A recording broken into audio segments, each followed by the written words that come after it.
much for being here today. We're excited to have you. We're excited to have our guest here. I really appreciate, I'm seeing already a lot of you kind of putting away the iPads, putting the cell phones down, taking out the headphones. So appreciate you preparing to be an attentive audience today. We want to, before we get started, just say a few quick thank yous. We want to say thank you to our boosters for helping make Writers Week happen. If your family member is a booster, please go home and tell them that we said thanks so much and give them a big hug from us. We also want to say thanks to Mrs. Zenk and Mr. Anderson who organize all of this. Yeah. They're awesome people.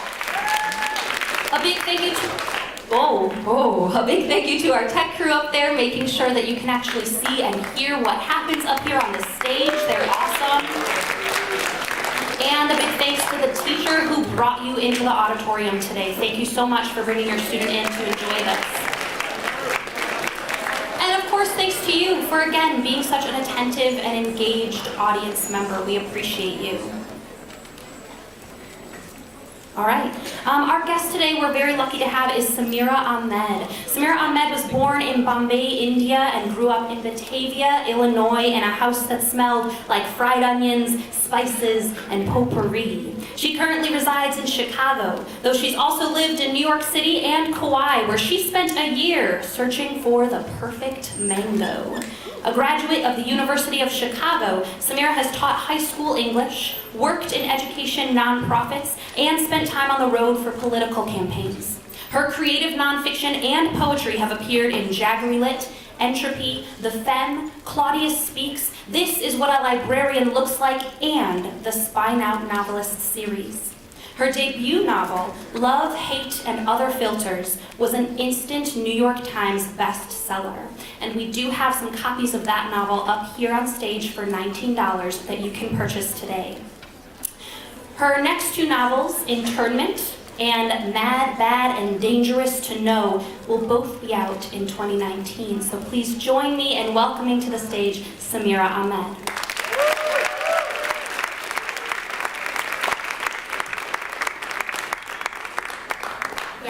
I want to take a picture for Instagram and Twitter. Don't let me forget. Hi everyone, thanks for coming. I'm sad that no one wants to be in the front row right in front of me except for these two brave people. One of whom is my friend. Yes, thank you, great individual. Who is also, are you also a guest? Yeah, from the Palatine Library. Nice. All right, you guys. At the end, you'll be like dying to have been sitting in these front rows. You're gonna be like, whoa, I'm so sorry I missed it. Okay, brains don't smell. I smell brains! I yelled down from the top of the stairs at my mom. Brains don't smell, she roars back. Why do you have to cook brains? I'm trying to read, I say. The brains aren't stopping you. I go back in my room and slam the door, books and bed, my only refuge. I look down at the bent and ripped cover of On the Banks of Plum Creek and wish I could be Laura Ingalls Wilder. I long for a pioneer childhood on the prairie. I want to take sleigh rides and have hot potatoes in my pockets to keep my fingers warm. I crave the sticky, stretchy molasses candy Laura makes in a pan of fresh snow. I wonder what vinegar pie tastes like. I crave gingerbread instead of toxic yellow jalebis for dessert, and I'm desperate to play toss with a blown-up pig bladder balloon like Laura and Mary and to roast a pig's tail. But since I am Muslim, I am probably going to hell for even thinking about it. Tiny flames licking at my heels, I hear my mother's voice again. Come down and help in the kitchen. I grind my teeth at her from behind my bedroom door and then stomp down the stairs as loudly as possible. I walk into the kitchen, immediately slapped by the smell of simmering brains and sizzling caramely onions. I spy a discreet little pot on the back burner, a low fire burning underneath. I lift up the lid and see the brains slowly boiling. It's resting in water, just like a miniature human brain in a lab jar, yellow, gray, its two halves embedded in curvy pathways. It's the size of a softball. I shudder thinking of how they cut it out of a sheep's head.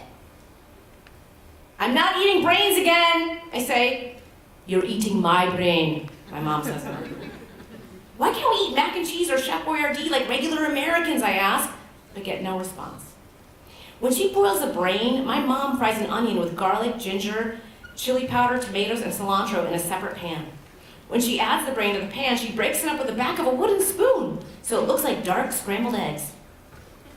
I want you to peel the garlic. I need more other lesson, she orders.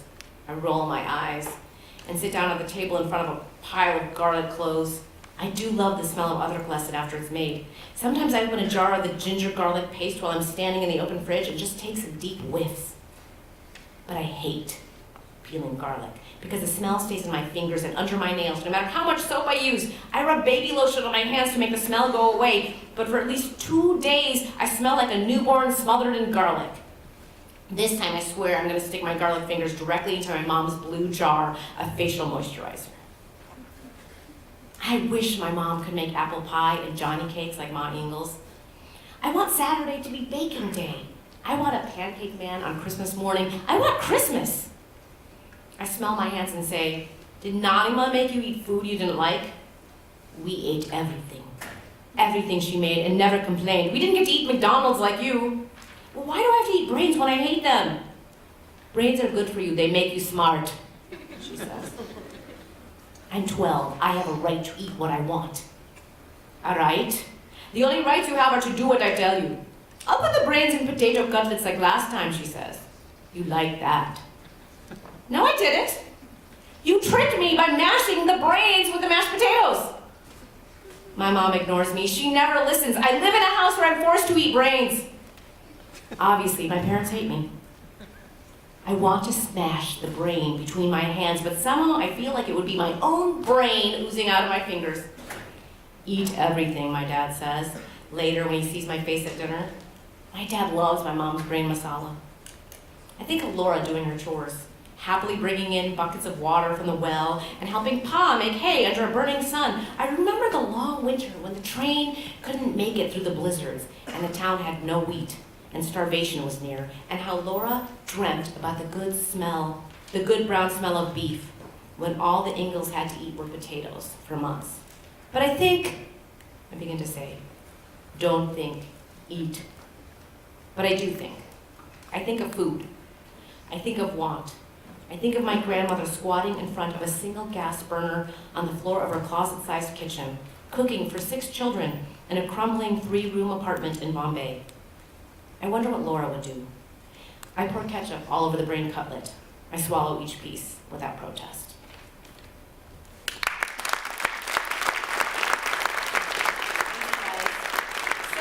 That story, Brains Don't Smell, is a personal narrative. That means it's a true story. I have eaten sheep brains. I don't recommend that. But that was one of the first pieces I ever published, and I was over 40 when that piece was published. So it was like one of my first things. I was over 40, not exactly a young spring chicken. The thing is, I never wanted to be a writer when I grew up. Like, has anyone ever asked you, like, hey, what's going to be your major in college? What do you want to be when you grow up? Has anyone ever been asked this? Yes, it is. You guys, honestly, I think it's one of the most repetitive and boring questions on earth. So when people ask me this, which they ask constantly, these were my answers. Number 1, ballerina. Number 2, tennis player. And number 3, doctor. Ballerina. Let's go with that one first. I took 1 ballet class. I really was only in it for the tutus, you guys. And no grace, like, at all. So that was really out of the question. Tennis. I played tennis. I was on my high school tennis team. But you guys, my forehand really kind of stunk. You cannot be a professional tennis player with only a backhand playing doubles. Doctor. When my sister was 5 years old, she picked up a razor and cut her thumb, a tiny little cut. I looked at it, and I had to immediately go into another room and sit down because I almost fainted. Years later, my husband cut his leg on a piece of glass, and we were in the emergency room. For some reason, I decided to look at it while they were doing the stitches. I fainted, like, on the floor in the emergency room. I don't even remember exactly what happened next. I woke up, I was on a stretcher, I was heading in to get an MRI. We went into the emergency room for my husband to get stitches on his leg. 4 hours later, I'm getting an MRI because I think something's wrong with my brain. It was not how we had planned that day. So, I had those answers. I didn't become any of those things, but also novelist was never an answer I gave when I was young. It was like never like a burning ambition that I had to write a book. I did have a lot of other dreams that came true. I wanted to be a teacher, and I was. I taught high school English. I wanted to live in New York City, and I did. I wanted to fall in love with the one. And I also did that. My husband and I met each other at a ball, like a real ball. Our eyes locked across the crowded dance floor. I'm not even lying. I wanted to be a parent, and I am a parent, and on most days I still sort of like being a parent. I wanted to live in Hawaii, and I did. I wanted to get tickets to Hamilton, and that was like the hardest thing on the list, but I still got it. So that was this question that I was constantly asked, what do you want to be when I grow, what do you want to be when you grow up? And here is one of life's secrets. I'm going to tell you, so listen closely. When you're asked that question, what do you want to do? What do you want to be when you grow up? You don't have to have all the answers right that minute. You don't have to know every answer by the time you're 18. You don't need to decide what you're going to do exactly next. You don't have to have that answer at 22 or 32 or even 42. And also, you can change your mind. I mean, you have to have some answers to some questions. Like you do, I would strongly recommend knowing, for example, how you're going to pay rent, how you're going to pay for food that you must eat, and how are you going to pay for health care, even though health care should be free and available to all citizens. So yes, you need to have some answers, but what I want you to do is to really be open to yourself and to understand that you can have dreams, you can have a lot of dreams, and those dreams can also change. You don't need to have all of those answers right away when you're a senior in high school, because that's it, you're at the end. You can never change your mind again. No, that's just not true. Sometimes dreams surprise you. Sometimes they come to you later in life, and I hope you can be open to that. Because you don't have to have all the answers to that question, but one thing I want you to do is to keep asking yourselves questions of what you want to be when you grow up. Ask yourself that question, what do you want to do? I think about this poem from Walt Whitman a lot because I was a high school English teacher, you guys. Obviously the best teacher. Your favorites are your English teachers, right? Didn't they bring you here? Aren't you getting out of class for this? So give it up for your English teachers, please.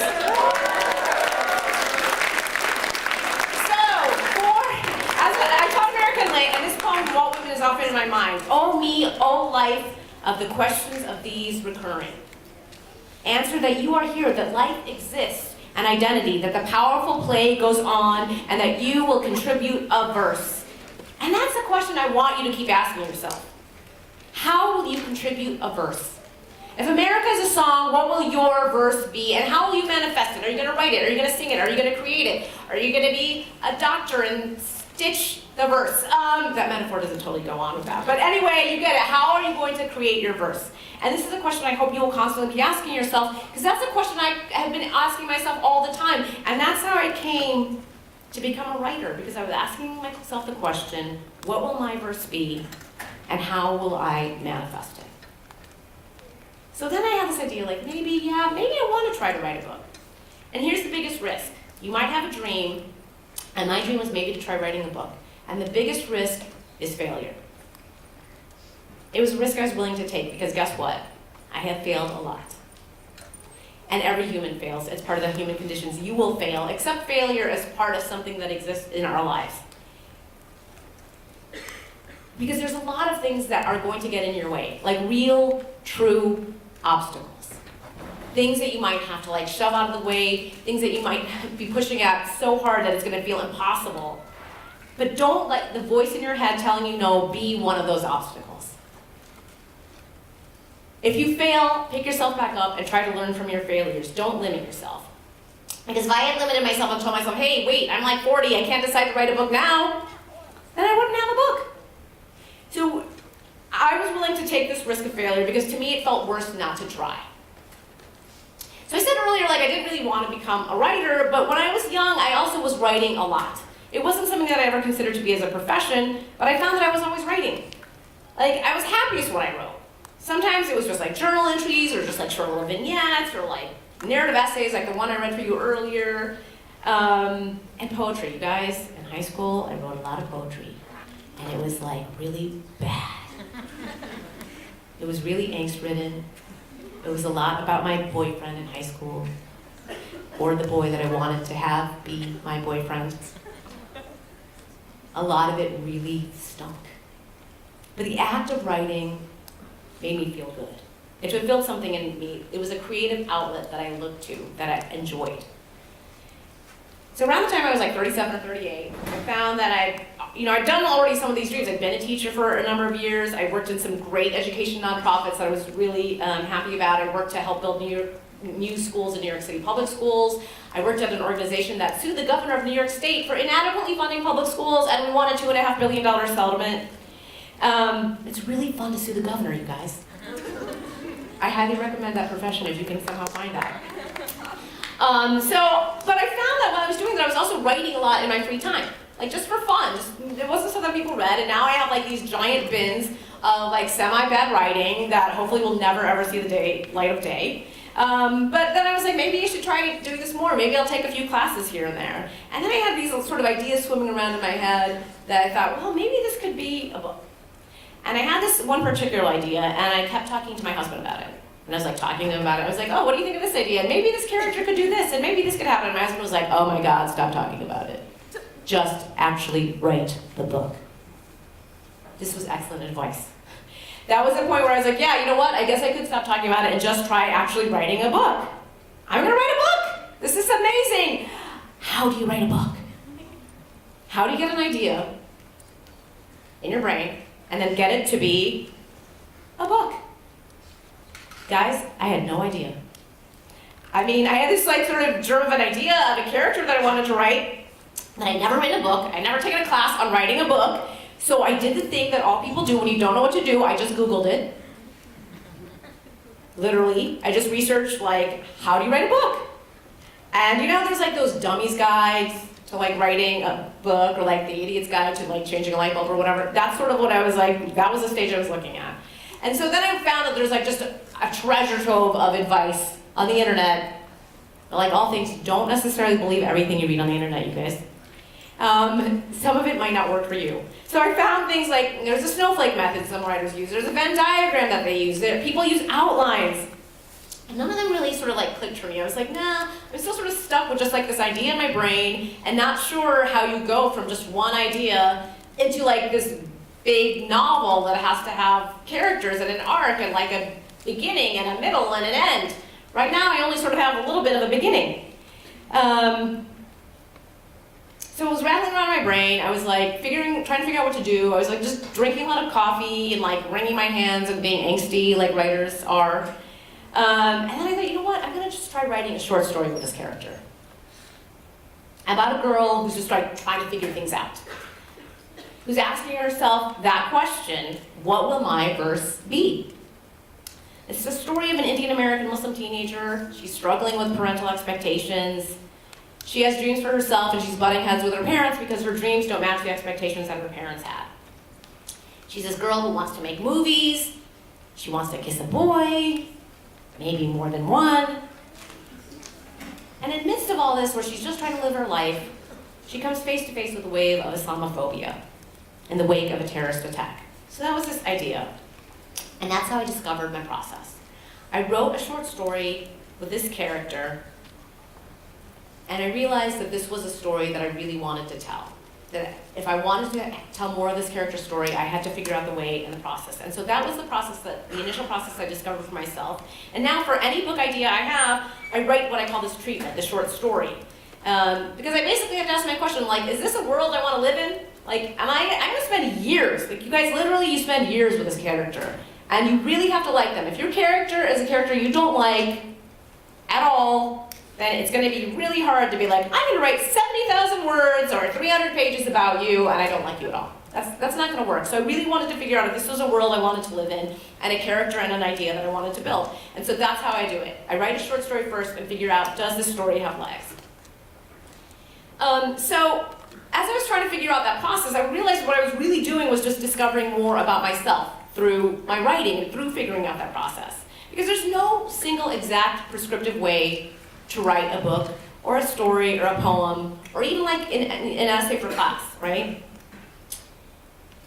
there's not like a to-do list, like do 1, 2, 3, 4, etc. It might not work for you. There's lots of advice out there, but you really have to know yourself first and know what's gonna work for you before you just follow that advice. Like, I know some writers say, like, I write every day from like 4:30. I have friends who wake up at 4:30 a.m. to write for 2 hours. That sounds completely painful to me. Like, the idea of waking up at 4:30, no, I can't do that. It works for some people. Some people like to write really late at night. I have some friends who are like, I can only write with a certain kind of tea next to me. Some people are like, I can only write in this way, or I have this style, or I can only write in a library, I can only write in a cafe, I can only write at home. The most important thing about writing, the first step for you is to really know yourself and know what works for you, and take the risk to do it. You hear writers talk a lot about an inner critic. Have you guys heard this phrase? You know what this is? It's that little voice in your head that's saying, no, you can't do this. You're not good enough. You're going to fail. It's imposter syndrome, right? And it happens not just for writers, it happens in many industries, like throughout our lives, in many of our endeavors. And I just really encourage you to kill that inner critic. Like, I literally know a writer who wrote a short story where the inner critic, that voice saying no, was a character that they created on the page, and then they just killed it in the story. So somehow you have to learn how to squash that inner critic, because there's already doubters and haters out there. Don't let yourself be the one doubting yourself and hating on yourself for just having this idea. So I had this idea for this story. I have a little sense of the plot. And what I really wanted to do was try to capture a moment where childhood is shattered. I wanted to find a way to tell the story of this girl who's just living her life, but then something so terrible happens to her. It's something that she could never have prepared for. It's something that she never expected. And that's when you're faced with like overt prejudice and bigotry and hatred. When that stuff's just being tweeted out every morning from our highest offices, it's something you can't really prepare yourself for. It's not something that you can ever really understand unless you've experienced it. So I wanted to somehow capture that. Something that happens to a person just because they dared to want to live. Because of the color of their skin and the sound of their name and who they love, just who they are. You can never be fully prepared. And I wanted to capture that moment that is just shattering. The moment that can change your worldview, that can change your future, that might be even is going to change who you are. So I really had to figure out the structure. Like, how can I have the story of this girl who's just like going through her life and she's trying to figure things out, like whatever, like senior in high school can be difficult enough as it is. Like, she's got like crushes on 2 boys, she wants to go to prom, she is completely butting heads with her parents who still want her to be a doctor even though she doesn't want to. She wants to be a filmmaker, she wants to go to NYU Film School, her parents are like, no, you're absolutely not going that far. So in the midst of her living her life, how was I going to be able to have that character be totally blindsided? But there's another part of it too. There was something that I wanted the reader to understand, which was I wanted the reader to be a participant in a way. I wanted the reader to be engaged with this girl's story and see her story coming out on the page, but I also wanted the reader to know there's something that's going to happen and there's absolutely nothing that you could do at that moment. And this is what I find happens so often to kids or to adults who are faced with this kind of overt bigotry. It's almost like watching that car wreck that's happening, it's about to happen, and you're like in a different lane, and you're like, I don't even know how to stop this from happening. And I wanted it to have that feeling of shock for the reader in a similar way that was going to be shocking for the main character. So I wrote this main narrative, right? The coming of age story, the story of this character. And then I wrote an intercalary story. These are small inner chapters that follow the act of domestic terrorism that is about to happen. So it's literally unfolding before your eyes, and it's unbeknownst to the main character, so there's this dramatic irony in it. And the intercalary story was really influenced by 2 things. One was the novel The Grapes of Wrath by John Steinbeck, who also uses intercalary chapters. And there are these very small little paragraphs inserted in the larger story of the Joad family who are traveling to California, trying to escape the Dust Bowl, and are just like living in like extreme and utter poverty. And you're like, wait a minute, there's this giant road trip going on. Why did the author suddenly stop to tell the story of a turtle crossing the road? The turtle is crossing the road, you guys, and he gets a rock stuck in a shell. Why is he completely stopping the narrative to tell this? Why does he later stop the narrative to show a guy eating pancakes at a diner? And then suddenly you're like, oh my God, the turtle is Time Joe, the main character. And these intercalary stories are providing a kind of insight and inroad into the main narrative that are giving us sort of an external view into this internal story. But I wanted to do more than just have like those sort of entry points into the main story. I also wanted to create something that was ominous, that was looming, something that we couldn't stop. And the atmosphere for that was inspired by just a single line from this book called In Cold Blood by Truman Capote. And Truman Capote created this book, and it was really a new genre that he created. He calls it it's like a nonfiction novel. It's a story about the gruesome murder of a family in Kansas. And at the time, I mean, it was decades ago, I mean, it was everywhere, and it was really horrifying. So everyone in America knew about it. It was like on every newspaper. So here's this guy writing the story, and you're like, well, we already know the end. You already know that they're going to die in this horrible way. And he has a line in the book where the murderers are waiting in a car just down the road, this quiet country road, waiting to make sure there's no other cars and no passerby. And then their moment arrives, and the writer Truman Capote just writes a sentence. Presently, the car crept forward. And in that moment in the novel, I just wanted to stop the novel. I wanted to do something terrible to that car. I was like, I want to pull out the carburetor, or make the engine stop working, or I don't know, I really know nothing about cars. I just wanted the car to not go forward. And I was like, he had created just in these 5 very simple words an incredible amount of tension in the book. And so I wanted to try to create that. So the main narrative of the intercalary story had to have very different tones and voices and tenses. And the primary story is told in first person present tense. And the intercalary story is actually told in third person. Some chapters are in present tense and some chapters are in past tense. Some chapters are interviews, some chapters are newspaper articles. And that's how I wanted to combine these stories so we could see when we have both a literal and metaphorical explosion in the book and how they come together. So I had the story arc and the characters and the structure, and then what followed was months of trying to make this into a large, trying to make this narrative into a single story, a concise, tight story. But I'm going to just tell you guys the very first draft of my book was 120,000 words, okay? And to give you a sense of what that means, this book that's actually published is 65,000 words. You guys, I have 60,000 extra words that are just sitting on my computer if anybody wants that. They're literally just sitting there and you're like, my God, it's really, you realize that you really want your narrative to be cut to the bone so that every sentence and every word serves the larger purpose of the story. So after that long journey of revising and rewriting and finding an agent and a publisher and an editor, I finally had this book ready to go. And that's the story that came out, the story of Maya Aziz, my debut novel, Love, Hate, and Other Filters. And it came out 3 weeks ago. The original idea for this book was 8 years ago. I wasn't writing every single day for 8 years though. So, but it can sometimes be a long journey, so you have to really be dedicated to the idea of it. So I'm going to read you just a short excerpt of it, where I'll be able to go over, read a portion of both of the intercalary chapter and also Maya's story.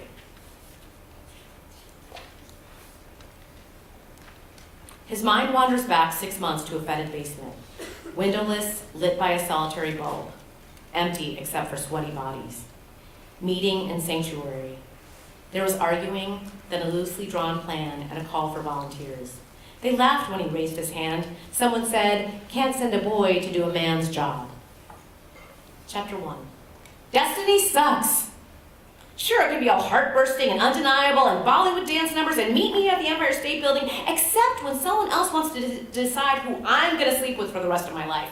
Then